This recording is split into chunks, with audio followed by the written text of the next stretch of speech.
Such a dork.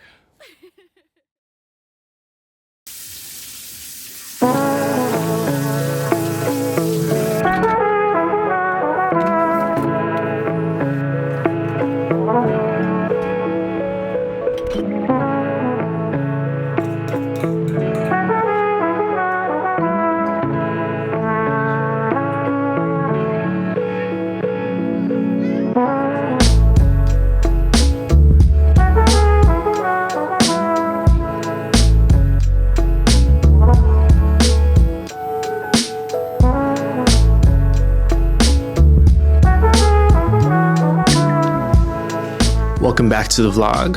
Happy New Year. Happy 2026. So it begins my challenge this year, vlogging every other week. Wish me luck, I guess, and hope you guys enjoy. We're heading out to our first coffee date of the year. We're going to Slow Day Coffee out in Belltown. So yeah, come join us and let's go.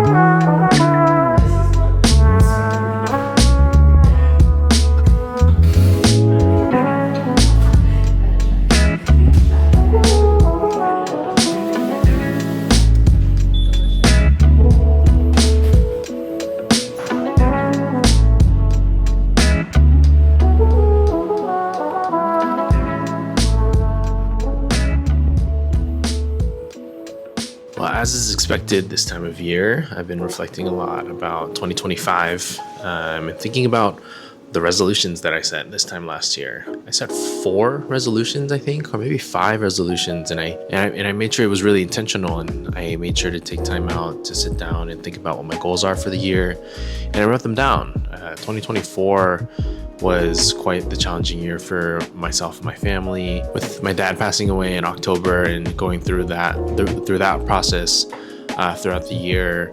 It was just a tough year, and so at the beginning of 2025, I set out to make sure it was a growth year. I wanted to make sure that it was a year that wasn't lost on me and my own growth. And so I wrote these resolutions down, and I don't know how effective that was because I don't even know where that piece of paper and what those goals were exactly. But as far as I can remember, I had 4 resolutions. One of them was fitness related.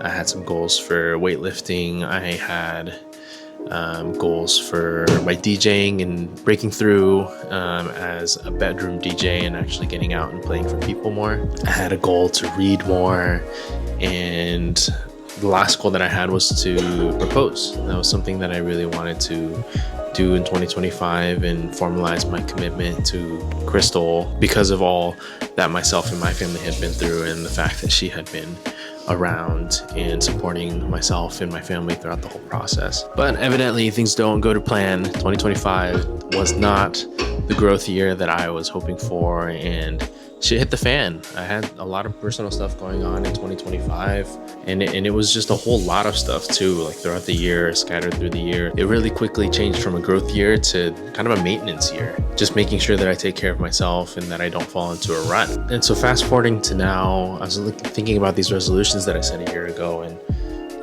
was thinking about how I didn't accomplish a lot of them. I didn't accomplish the biggest one, which was to propose.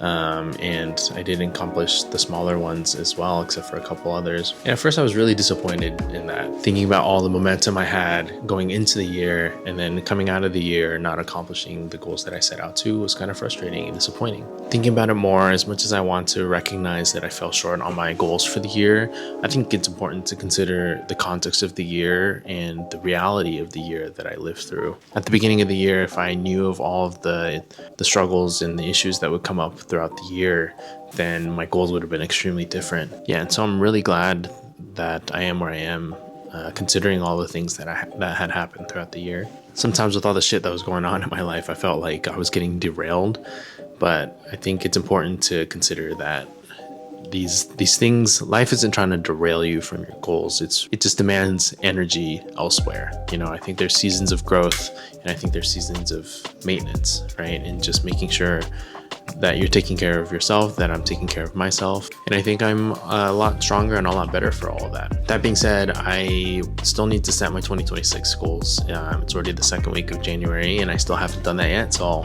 I'll have to do that soon. But I've already knocked off my number one goal this year was to propose and to really take that next step forward in Crystal and I's relationship. And so I cannot be more excited about that. And I'm hoping that sets a really good tone for the rest of the year. I think there's a lot to be excited about in that context. We have a wedding to plan, or at least, planning to get married and all of that in the near future. There's a lot of fun stuff that goes along with that as well. And on top of that, we're going to a couple of weddings in the summer as well. So we get to celebrate our friends and their commitments as well. So I'm really excited about that. Other than that, the only other goal that I have so far is to vlog. And so I'm hoping to do this every other week and just document my life. I think for the first half of the year especially, it's going to be me going back to work and setting up a new routine and going back to being an engineer. And so I'm really going to try to document what my regular life looks like, my regular routine looks like. And I think at times it's going to be a challenge, but I think it's important to document. I'm really excited about it and I hope you follow along. I'll have to think about the rest of my goals for 2026 and I'll have them ready by the next vlog. But that's all that I have for today. I hope y'all are having a great 2026 so far and setting your own goals and are able to reflect on 2025 and move forward in your own way. Thanks for watching and I'll see you in the next one. Peace.